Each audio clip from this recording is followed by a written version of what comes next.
Eto na mga kabasketball, makikipagsabayan na itong ating Gilas Pilipinas para nga masungkit itong gintong medalya dyan nga sa Asian Games na 61 taon na nating hindi nakukuha.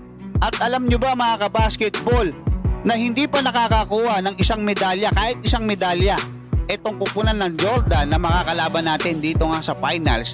At speaking of paghihigante, no, kasi sila lang yung tumalo sa atin, no, dito sa 19 Asian Games.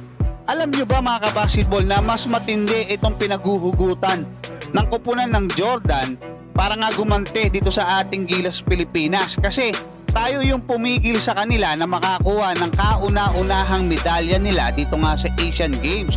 So pag-uusapan natin yan mga kabasketball, kasama nga itong 6 na players ng Jordan na dapat tutukan ng depensa ng ating Gilas Pilipinas. Pero bago yan, hihingi lang ako ng isang like bilang pagsuporta. Matapos ngang talunin sa lamang na 25 points itong ating Gilas Pilipinas ng Jordan nung nakaraan, no, sila lang yung tumalo sa ating national team dito nga sa 19 Asian Games, ay naging mahirap na itong pinagdaanan ng ating national team. Nilabanan pa natin yung Qatar, tapos sunod yung Iran, or malalakas na yan. Tapos itong China na talagang host country, napakatindi.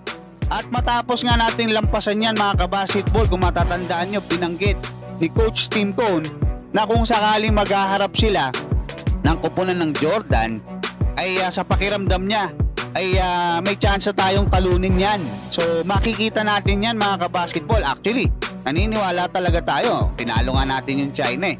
Nakakayanin natin itong Jordan. Yun nga lang, talagang matinding bakbakan ang mangyari dito.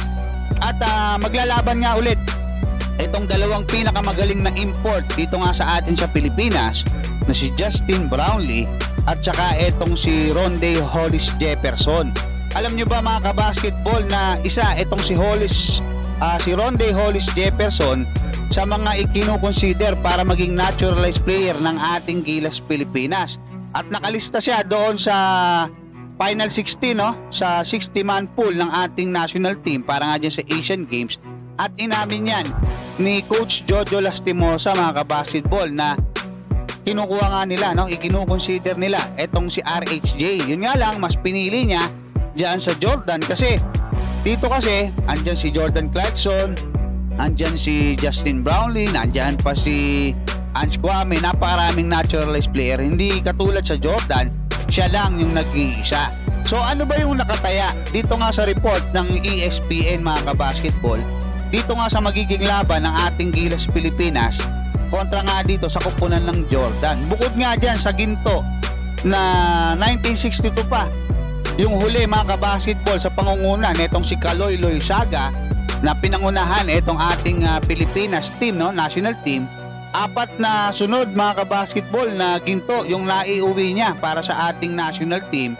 Wala na, hindi na nasundan yan mga kabasketball. Hopefully ngayong taon, no, ngayong laban na to, masundan yan, makuha natin itong ginto. Pero alam nyo ba mga kabasketball na ito palang Jordan ay hindi pa nakakakuha ng kahit isang medalya, no, kahit bronze medal.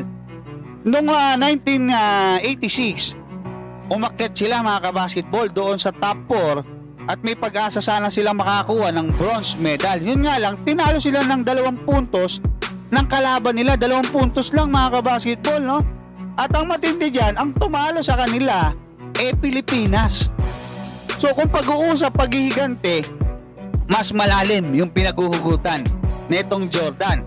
Hopefully malampasan natin to dahil kumbaga nasa momentum itong ating national team. Pero yun nga yung sinasabi ko, merong pinaghuhugutan at hindi historical yan, no? Pag nakuha nila yung ginto, sa atin naman 61 years nating hinintay. Sa kanila ngayon pa lang kung sakali. Ngayon mga kabasketball, naglabas ng 6 na players na dapat tutukan nitong ating national team. Etong si Dadin Quinito Henson. So sino-sino ba yan? Siyempre pinangungunahan yan ni Rondae Hollis Jefferson, 24 points, 6 rebounds, 9 assists yung naitala niya kontra sa atin, no? Meron pa siyang 2 blocks, 2 steals. Tapos sinundan niyan mga kabasketball netong si Sedki Salim, 17 points, 3 rebounds, 5 assists. Tapos si Saisami, 12 points, 2 rebounds, 1 steal. Nandiyan din itong 6'11", na si Bohanon mga kabasketball. 10 points, 9 rebounds, 3 assists, 1 steal. Tapos si Alduairi, kilala natin to, no? 10 points, 8 rebounds, 2 assists, isang block, 3 steal. Tapos si Hussein mga kabasketball, 6'11 din to, 7 points at 2 rebounds. So ang tabayanan natin mga kabasketball, alas 7:45 ng gabi dito sa atin sa Pilipinas. Live yan na mapapanood dito nga sa One Sports PH. Hanggang dyan mga kabasketball, maraming salamat at God bless sa inyong lahat.